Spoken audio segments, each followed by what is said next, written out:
आपको सफाई के बारे में कुछ बातें बताने वाले हैं। मैं रोजाना स्कूल के लिए निकला करती थी तो हमारे घर के सामने गटर का कचरा फेंका हुआ होता था। तो वो कचरा मेरी दोस्त की अम्मी हमारे घर के सामने फेंक देती थी। तो मैंने अपनी दोस्त से कहा कि ये कचरा हमारे घर के सामने ना फेंका करे, क्योंकि इसकी वजह से हमारे नुकसान नहीं बल्कि आपका भी नुकसान होता है। हमारा क्या नुकसान होता है? ये कचरे में कीड़े मकोड़े जरासीम मक्खी होते हैं, इसकी ये आपके घरों में आते हैं। इसकी वजह से आप बीमारी हो सकती है, डेंगू मलेरिया, इसकी वजह से आपको भी नुकसान हो सकता है। हाँ, मैं अपनी अम्मी को समझाऊंगी। मैं आपको सफाई के बारे में कुछ बातें बताना चाहती हूँ। हमें अपनी सफाई की शुरुआत अपने ज़ाती सफाई से करनी चाहिए। अपने जिस्म के हर हिस्से को साफ रखना चाहिए। अपने बाल नाक हाथ वगैरह की सफाई करनी चाहिए। अपने नाखूनों को हर हफ्ता काटना चाहिए। अपने बाल को साफ करके तेल लगाना चाहिए और रोज़ाना नहाना भी चाहिए। मैं आपको सफाई के बारे में कुछ बातें बताना चाहती हूँ। हमारी क्लास की बाई हमें रोज़ाना आकर खिलाती थी कि कचरा डेस्क के अंदर नहीं बल्कि कचरे के डब्बे में डालो।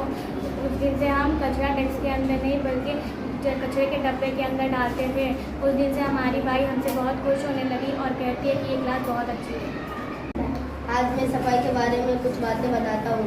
मेरे घर में मेरी अम्मी सूखा कचरा और गीला कचरा एक ही डब्बे में रखती थी। मैंने एक बार देखा कि मेरी अम्मी सूखा कचरा और गीला कचरा एक ही डस्टबिन में डाली और मैंने 2 पुराने डब्बे निकाले और अपनी अम्मी को कहा कि सूखा कचरा और गीला कचरा अलग अलग डब्बे में रखो। इस दिन से मेरी अम्मी सूखा कचरा और गीला कचरा अलग अलग डब्बे में रखने लगी। मैं आपको सफाई के बारे में कुछ बातें बताना चाहती हूँ। मैं जब अपनी चाची के घर पे अपने भाई के साथ खेलने जाया करती थी तो उसका हमेशा पेट दर्द देता था। इस वजह से मेरी चाची हमेशा परेशान रहा करती थी।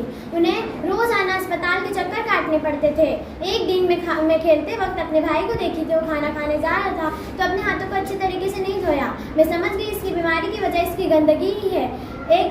वो जब खाना खाता है तो जरासीम उसके साथ पेट में चले जाते हैं। इस वजह से इसका पेट दर्द देता है। मैं जाके अपनी चाची को यह बात बोली तो मेरी चाची बोली तुम बात तो सही बोल रही हो।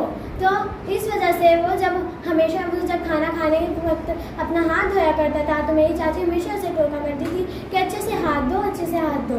इस वजह से अब उसका पेट नहीं दर्द देता। मैं आपको सफाई के बारे में कुछ बातें बताना चाहता हूँ। अल्लाह ने हमारे नबी हज़रत मोहम्मद सल्लल्लाहु अलैहि वसल्लम को दुनिया के लिए रहमत बनाकर भेजा। उन्हें भी साफ़ सफाई बहुत पसंद थी और उन्होंने दुनिया वालों को साफ़ सुथरा रहने का पैगाम दिया और फरमाया कि सफाई निस्फ़ ईमान है।